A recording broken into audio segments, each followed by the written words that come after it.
Hi, and welcome to another episode of Despite, our series where we interview brave individuals who are sharing their experience so that we can all learn from it.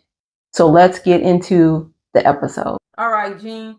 So thanks Yes. for giving me the opportunity to interview you, hear your story, so we can, learn from your experience. So can you tell me how you became affiliated with Jehovah's Witnesses? Were you born in? Well, I started off, I wouldn't say I was born in it, but when I was born, I remember as a child when my mom began studying with the Jehovah's Witnesses. Um, that's what I remember. But I do remember that we were once Catholic because I remember she was still studying, but still a member of the Catholic Church. And eventually she progressed and around 19, somewhere in the 70s, early 70s, 71, 72. It was the Yankee Stadium convention, and she got baptized. So I'm basically through my mom. Okay. So if she got baptized 71, 72, how old were you then? I was about 4. Okay. So old enough to have some memory of remembering to go to probably mass and things like that with the Catholic Church. Yes, I remember that Okay. as well. Yes, And so prior to that, did you all celebrate Christmas or any yes, holidays? we Okay. did. Yes, So yeah, you had a memory of that. yes. So from there, you're about 4. hmm She gets baptized. How does life kind of progress through your childhood from there? Through my childhood, I didn't really have I had a stern, strict childhood. I was reading at an early age, even at the age of 4, because I remember I used to sit in her study. And I used to also participate, and because she studied the Paradise Lost, Paradise Found book, and I was very intrigued about it. Um, being able to read Mhm. kind of opened my mind to a lot of things. And as I gotten older, my comprehension, see, being able to read is one thing, but having reading comprehension, that's the crux of it all. So once my comprehension level got up, automatically became a critical thinker, and I used to ask questions even as a child. Okay. And do you remember any of those questions where you kind of sitting in on the study or kind of eavesdropping? I kind of sat in on it because I remember the couple that studied with my mom, they were missionaries. Mm. And the husband was so fascinated that I was able to read, and he Mhm. would bring me candy. So I would sit in because he'd bring snacks. Right. But like I said, moving forward, as I gotten older, certain things, a lot of things didn't make sense to me, especially the book of Genesis. And I would ask questions, but I was small at the time. But the older I got, the more how can I put it? The worse it got for me because I would get chastised. I would actually get like go kneel in the corner, or I'd get my ears twisted and pinched. I'd actually get spanked every now and again because of the questions I asked. In fact, they were so deep or so articulate, they thought I was getting fed from someone else. Outsider, if you know what I mean, those who are still involved or those who are gone, Mhm. Mhm. apostasy. So they thought worst case scenario with me. Yeah. Wow, that's deep. Do you remember any of those questions that you would ask? Yes. And then what age were you when you began to, verbalize you By your that time I questions? was around 8 years old. In fact, I Okay. started my study at the age of 9 Mm-hmm. with a group of pioneers, and that was the My Book of Bible Story. And the inevitable question I used to ask is, well, they used to ask me this, because that was a question in my mind too. I would ask, why wasn't Cain punished after he killed his brother Abel? At that time, I never knew the answer. But then that's a question they would ask you also because that question derives from the My Book of Bible Stories book. Mm-hmm. And I would say Jehovah showed more. Jehovah was biased. He showed more favor to Abel than Cain, and that's what I would get in trouble for. And then they would ask me to elaborate. And I was like, well, if you just take two children, put them in the same room, you show more affection to one, you automatically going to get some kind of reaction from the other one. And that's how I saw it as a child. That's how I viewed it. But the answer was no, he was allowed to live because the earth was not yet filled. And if Jehovah's promise and whatever would have been broken, and it would have stirred another chaos thing in heaven, he would have been challenged. That was the answer I remember being given after being chastised. Mm-hmm. Oh, you was coming with it at 8. Oh yeah, yeah, Yeah, you was pushing back. They didn't like that. They yeah. didn't like that. Okay. So take us through whatever you can recall. And I apologize, my allergies kicking up. Kind of take us from that period where you remember being 8, starting to have your own study, Hmm. having really, profound questions that you really, was like, hey, the answer you're giving me not making sense. Right. So tell us what life was like, I guess, 8 until, where most people can kind of start making their own decisions, maybe 18. Well, when by the time I got to about when my reading and comprehension got way better, Mm-hmm. I'd say around 9 or 10, because I had studied for like slowly for 2 years, because of my mindset. 3 books I had profound questions on. That was the book of Daniel, Ezekiel, and Revelation. I remember I asked a question about Revelation, and I was told, don't look like it's, I said, don't overthink, don't look too hard because it's a symbolic book. Everything is symbolic, and it's through visions. So I'll say, oh, really? Well, if it's all symbolic, how is it that they take the 144,000 in the anointed class, that section? Why do they take that literal? And that's when they started saying, man, this guy must be talking to apostates. And so it went to a particular elder. I'm not going to call out names because most of them are still active, but I remember everyone's name. Well, he was like, well, why don't you, he suggested to my family, well, get him to start studying. And that's how my study started. Mm-hmm. And so what I did was when I realized no matter what I asked, I'm going to get in some kind of trouble for it. I said, let me just ride the wave, Mm-hmm. because I always had this thought, let me know what I need to know in case somebody else had a mindset like mine's. I could be the go-to person so I can give them an answer. Mm-hmm. And that's why I stuck with it. Okay. And coincidentally, I was studying with a group of pioneers. So once I rode the wave and progressed, of course, back then pioneering was the thing. Mm-hmm. So I was in service a lot on the weekends. So I was mainly with pioneers. So, and at that time we were in New York. Now my family relocated to Florida. Um, Florida had no congregations. It was like 5 families. That was huge. Once, because we're foreign, we speak foreign language. I'm Haitian descent, even though I'm born in the U.S. My ethnic background, I'm Haitian. So when my parents moved to Florida, it was my family and 4 other families, which were huge. We kind of established in fact, all the French congregations that's in Florida today, my family, along with the other 4, were the ones that kind of sparked it. Oh, okay.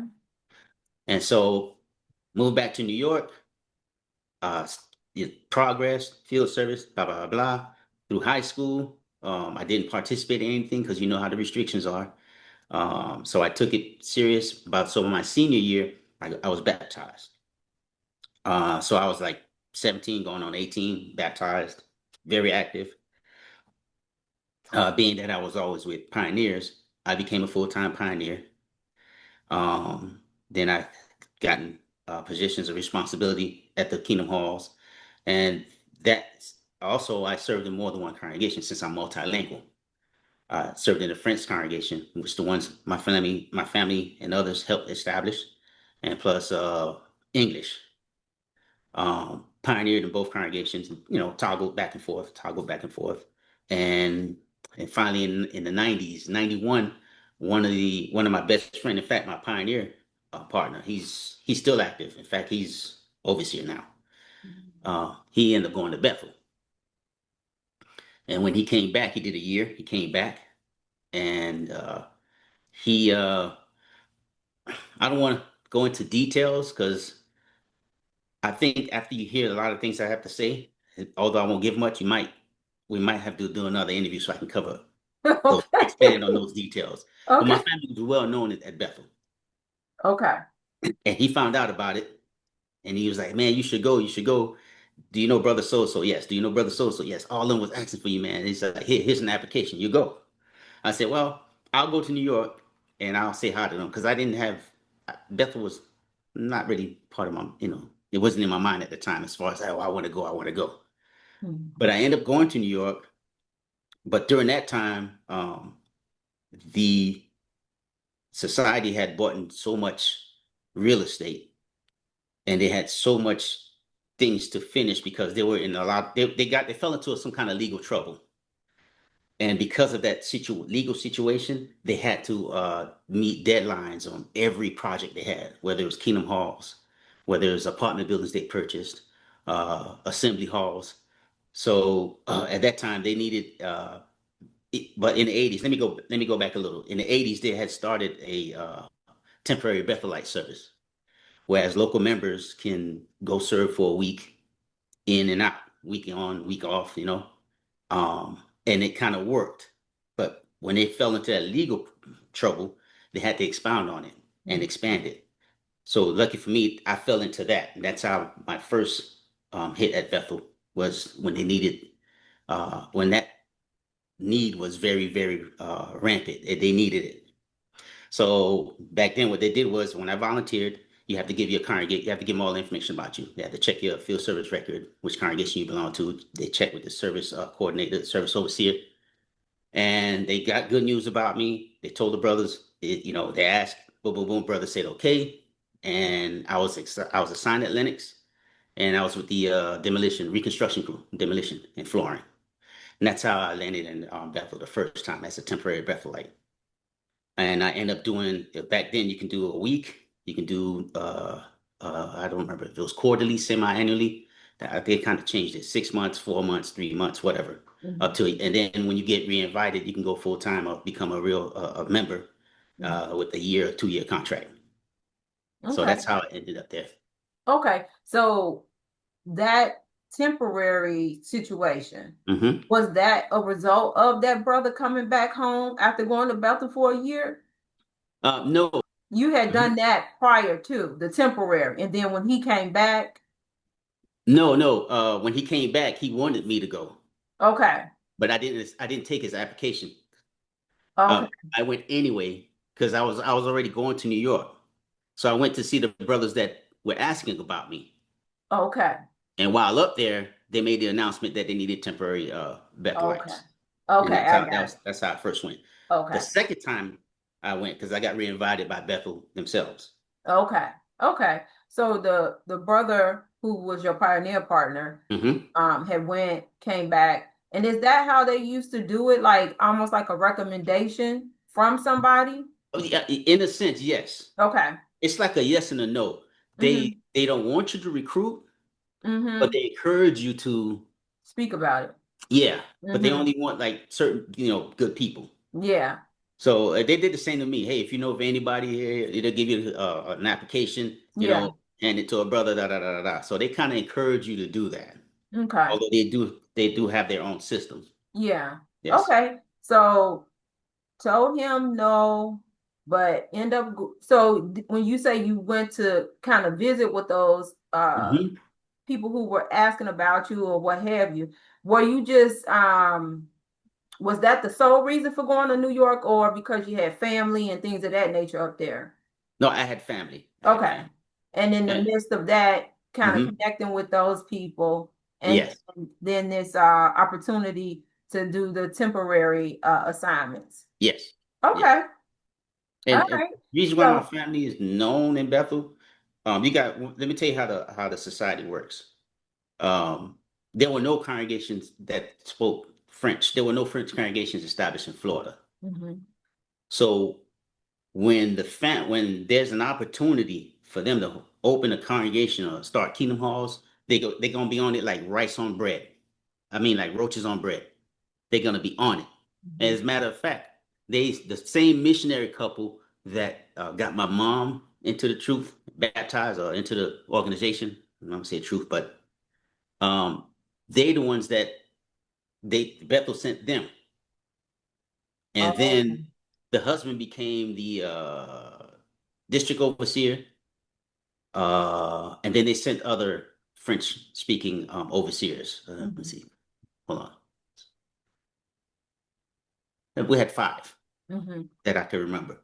mhm, And believe it or not, at that time my dad wasn't a witness yet. mhm. He wasn't a witness yet, and that's the reason why I made frequent trips to New York because our families, all the families that started these missionaries and overseers, they would use our homes. We would host them, Mhm. and so my family, I would go to New York. Half of us would go to New York to make room for the overseers and the missionaries. Oh. You know what I mean? Because on my mom's family, her entire family are in the organization. They're still active. And that's the reason why we go back and forth. Interesting. So, so basically, your mom brought her family in. Was she the Oh, first one? yes. She Okay. was the first, and her and my grandmother, they were the Okay. first. And Okay. everyone else followed suit. My mom Okay. has like 12 sisters. She has a huge Mm, family, and okay. all of them are active. Okay. So then when you all would go or get sent up north to New York, it was to make room for The host, the circuit overseers. circuit overseers, missionaries, the whole shebang. Wow. And Interesting. so what Bethel would do, they would, even today you can do tours. You can go to Mm-hmm. Bethel, they give tours, but ours was different. They would actually send a bus because I remember they found out my dad was a heavy equipment, because my dad was manager of crane operations, Mm-hmm. so he knew how to drive trucks and buses and things like that. Mm-hmm. So when they started studying on my dad, he had that kind of privilege prior to his baptism because they would come and pick us all up, and we would get a tour, but not like the others, because Yeah. they paid us attention because they wanted us to establish the French congregations, which we Wow. did. So Wow. they gave us a lot of attention. Mm-hmm. So I met Franz before, both uncle and nephew, before one got rid of one. They disfellowshipped one, and the other one died. I can't remember all their names, but those two I remember because Mm-hmm. they would come. Mm-hmm. And I know the blind one.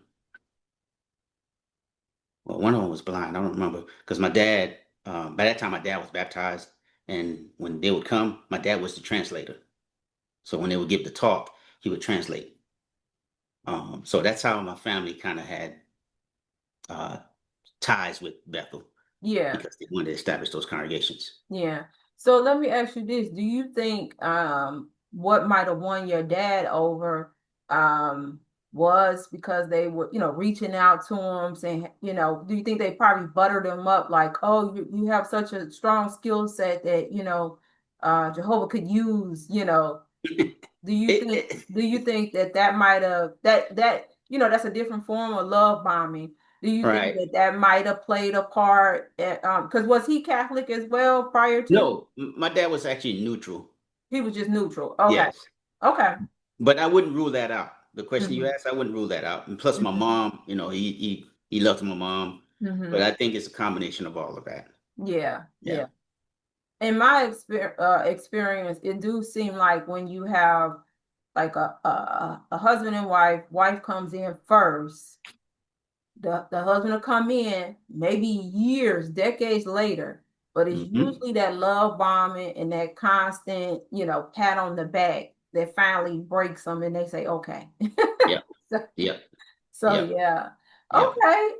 Very interesting. Very interesting to hear how because of your family and other families like yours who spoke French, how the organization, decided to uh, use you all to their advantage, Oh, yes. But I witnessed that. I'm sure no doubt they really, pump people up to say, oh, look at what you're doing, for Jehovah and things of that nature. And Yep. that's kind of wild to me that they would send, um, family members, how living in the household, back up to New York so that they can, have the privilege of hosting, these people. Is interesting. Very interesting. Okay, so you had mentioned you had done the temporary, like week on, week off kind of assignments at Bethel, Hmm. and then did I hear you say you uh became fully permanent at Bethel? Right. Let me walk you through that. When I first went, I was on 6 month assignment. Um, like I said, they had they had several court battles. The main one was the fight for Stanley Theater. Something came up. I don't know the full details, but apparently whoever person or persons that sold it to him wanted it back. It was just a blah blah blah blah. Mhm. Apparently, the Stanley people had were doing dirty trickery stuff, and it kind of put the watchtower in the jam. So they had to whatever inspection, whatever they had to go through with Stanley, they went ahead and said, okay, on a broad scale, let's fix everything so we don't walk into the situation. And that's why the reason why I know that because the crew I was with, like I said, demolition and flooring, we had to hit every building, and we had like a small window. We had to tear down this wall, put this here, make sure this is set up. So what we would do, we would go according to the plan, get it done, and then the next crew would come in, and it was nonstop. Mhm. It was nonstop. Mhm. And so what they do is they observe you. Bethel have watchers. They Mhm. got eyes everywhere. Mhm. So if you make a good impression, and if you don't get into no trouble, and because you still have to go to your meetings, you still have to go to field service, and so on and so forth, and they look for that.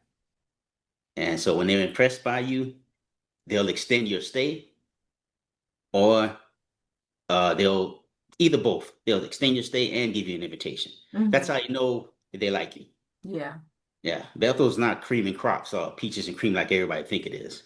There's a lot of there's a lot of horror stories about Bethel. So, but that's how I got in. And after, in fact, it was a 6 month. It's supposed to be a 6 month thing. I think I ended up staying. Let me see. I did the extra three, so a nine, and I went and they called me back. I did another 2 months. I think I did 11 months total, if I remember. 6, 3, 2. Yeah, I did about 11 months total. Then they reinvited me. Okay. So you were doing a lot of like construction stuff. Did you have previous experience with that, or did you kind of learn it on the job at the assignments? It's a combination. But one of them I did learn while I was in school, Mm-hmm. AC. But even though if you is what during that time, I can't speak for now. During that time, no matter what knowledge you have, you could have a degree in engineering. They're gonna send you to pipe fitting. Mm-hmm. So I had a degree in AC, fixing air conditioners, because I took that in high school. But I ended up doing flooring. Mm-hmm. So I don't know if it was a thing to humble you or whatever. It didn't matter. Mm-hmm. And that's how it is. And then you have guys like fortunately the crew I was with, if you didn't know, they got you to know. And you had to know it quick. Yeah. Because we don't just stay in one project and stay all day. We have to do this. We have 4 hours to do it. Then we got to go to Fenmore. Mm-hmm. Okay, we got Fenmore. We're gonna hit that tonight, tomorrow, and then after that, we got to go to Albemarle. Mm-hmm. Albemarle and Flatbush is right next door to each other. So we got two Kingdom Halls and a Assembly Hall to do 6 hours. So we Mm-hmm. had to boom, boom, boom, boom, Yeah. constantly on the move. So how many hours would you say you were working? Because that's what it is work. And then, like you say, you still expected to go out in field service and you still expected to go to the meetings. And did you have assignments when you would go, when you were going to these meetings, even though you were there at Bethel temporarily? Well, the meeting is not like the regular congregation type of meeting. Okay. A meeting, like let's say, remember back then we had theocratic ministry school. Yep. Um, we would do that before we go out to field service. So we'll do Oh, theocratic. amongst the people that's working that project. Yes, Okay. Oh, okay. and during your days off, they always your days off always fall like during the Kingdom Hall or meeting schedule. They Mm-hmm. don't they don't schedule you in conflict with meetings. Okay. Okay. So you couldn't come up with, you had to be, I mean, dead on sick to say I Yeah. couldn't make it. Yeah. Yeah. And if you say I'm sick, they're gonna send a nurse. You're gonna get Yeah. whatever. Yeah. Yeah. That's still, even though some people probably thought, oh, isn't this loving provisions from Jehovah? But it's still a lot because it sounds like, you all were really, really working on the days you were working. And then on the days that you off, you are still working because now you probably are preparing for the meetings, you know. Yeah. But Or the meeting was like half an hour. Watchtower, we just read over it, and then we kind of summarized what it meant, went over some scriptures, and back to work, or that's your day off, or go out in service. right. It Yeah. wasn't just, I'm sure the expectation wasn't a day for you to just reset, they want you to work the whole time. Right, right. I can't speak for everybody else, but I know my crew, yeah, we had to make the meetings and then we had to boom, go back and get this done, get this done. Yeah. I Yeah. I could say that. Yeah, Yes. I'm sure it's like that for everybody. They want worker bees. They don't want people who want to chill and relax. Yeah, that's true. That's true. Okay, so you did that. You accepted the permanent assignment. How long did you stay at Bethel on that permanent assignment? A year. Okay. A year. And um was that like the agreement, or do they evaluate if they want to keep you or if you want to stay? Like why was it just 1 year at Bethel? Oh, you go according to the application, the contract of the application. Oh, okay. Okay. 'Cause back then, I don't know how it is today. You Hmm. check off. It'll have like the time bank, how long you want to serve. You can check it off, or it'll specify it. Okay. That's how it was. Okay. So Yeah. you checked 1 year. Hmm. At that 1 year mark, did anybody ask, will you stay? Will you renew your contract? Or were you not even interested? They won't really ask, but like I said, you'll know if Mm-hmm. you're gonna if they want you back. Mm-hmm. The signs is it. You'll know. You'll know. They'll either extend it or they'll give you certain tasks or certain they'll assign you to areas that you'll be comfortable with and you want to Mm-hmm. ride it out, or they'll just hand you another application. That Mm-hmm. I'm speaking for then. I don't know how they do it now. Yeah, yeah, yeah, yeah. So nobody extended a application? Um, I wasn't gonna stay, even if they did, because remember, I'm still a critical thinker. Yeah.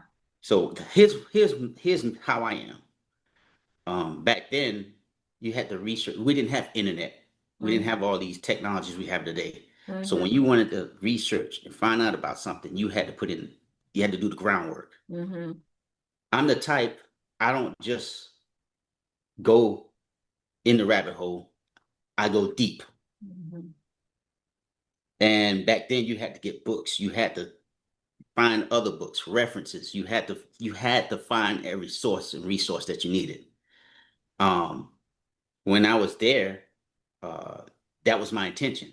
When I went back permanent, that was my intention. I wanted to research everything because then we heard the little things. Even at Bethel, you hear it. Because when you first go there, they give you a folder. You have to have orientation.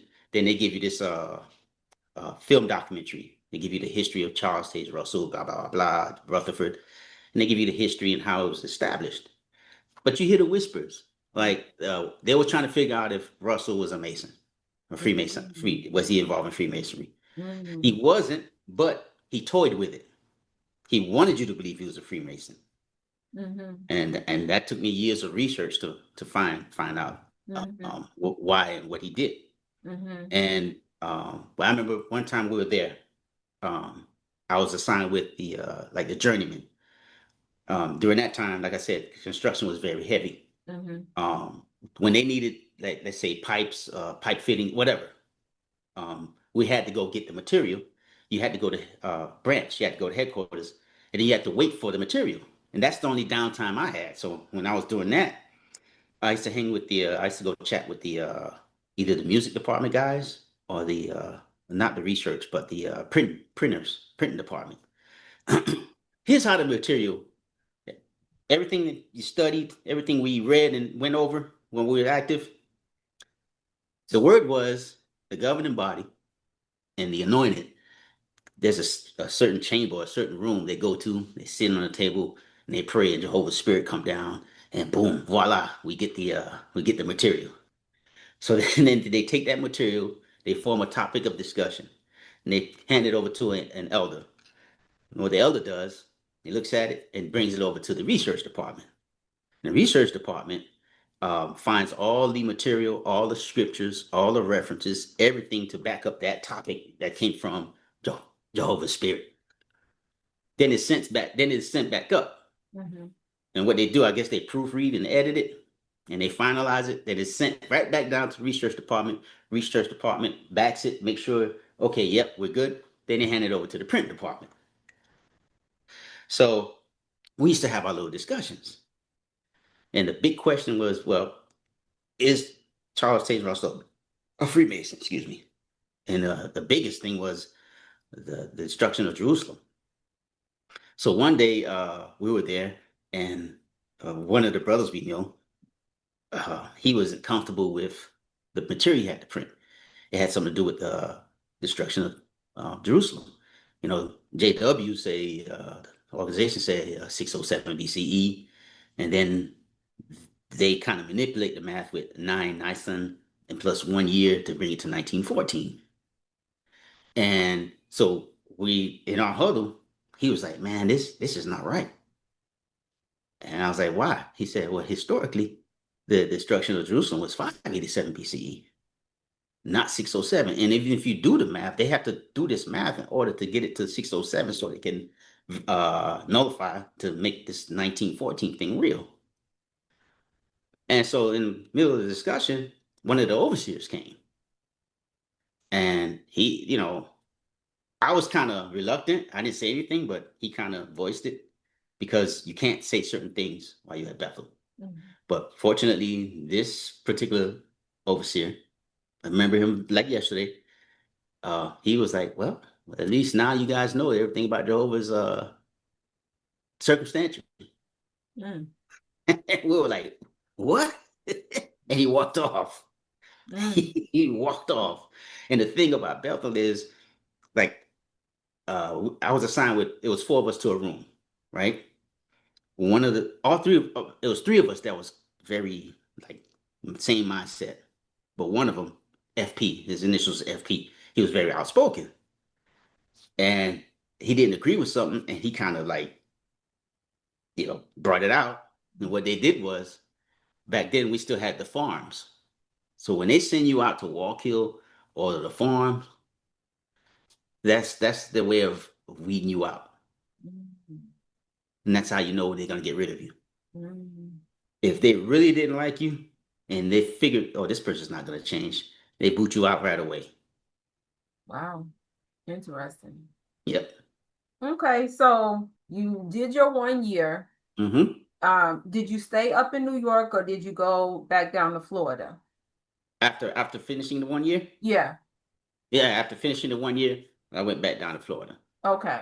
So now bring us up to speed. Like, what's your mindset? You know, are you going to the meetings? Are you still, as you say, kind of just going with the flow?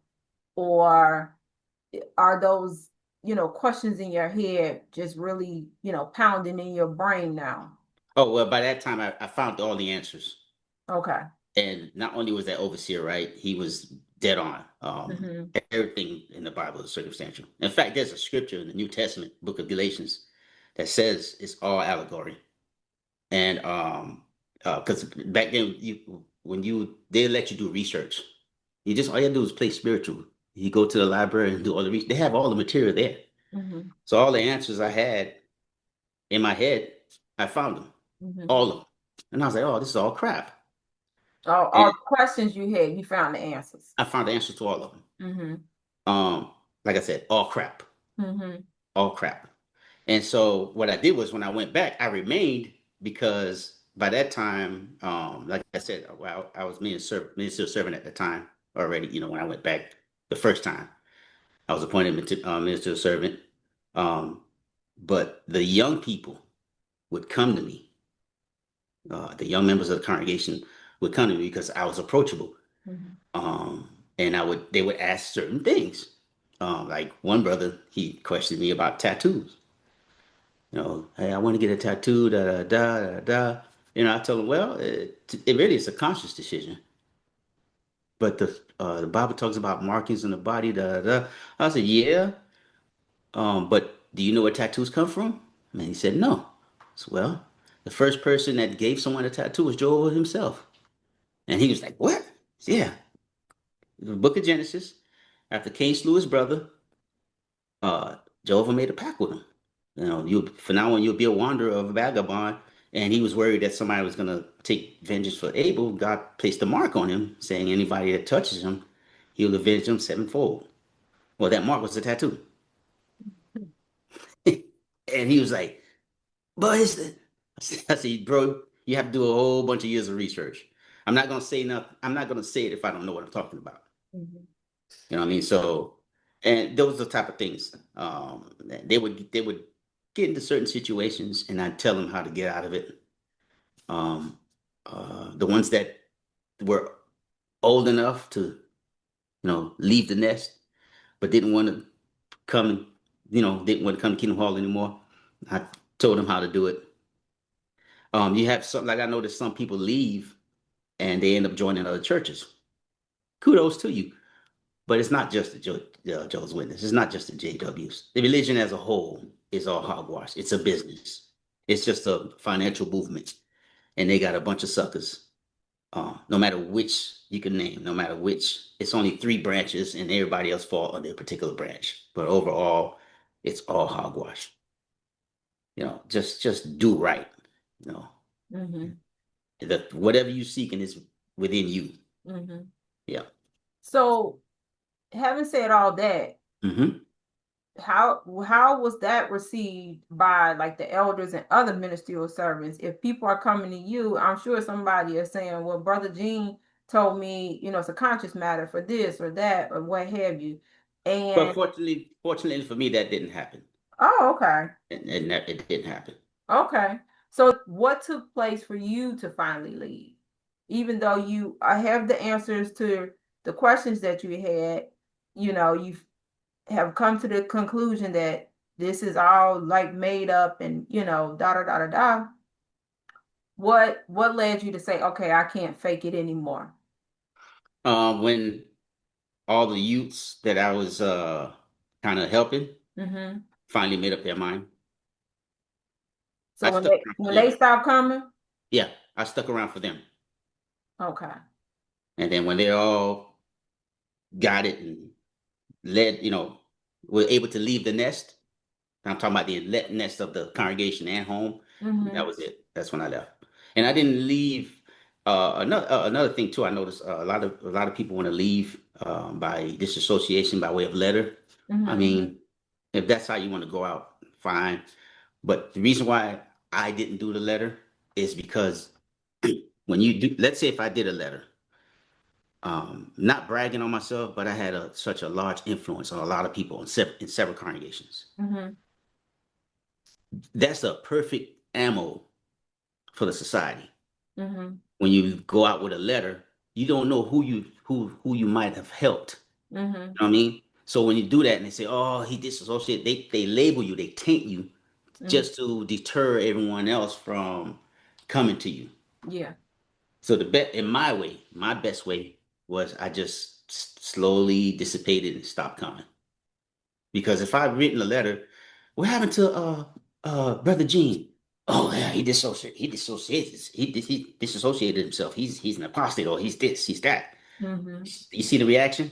Mm-hmm. Whereas if he just disappeared, I don't know, he just disappeared, just stopped coming. That's Mm-hmm. two different things. Two Mm-hmm. different things.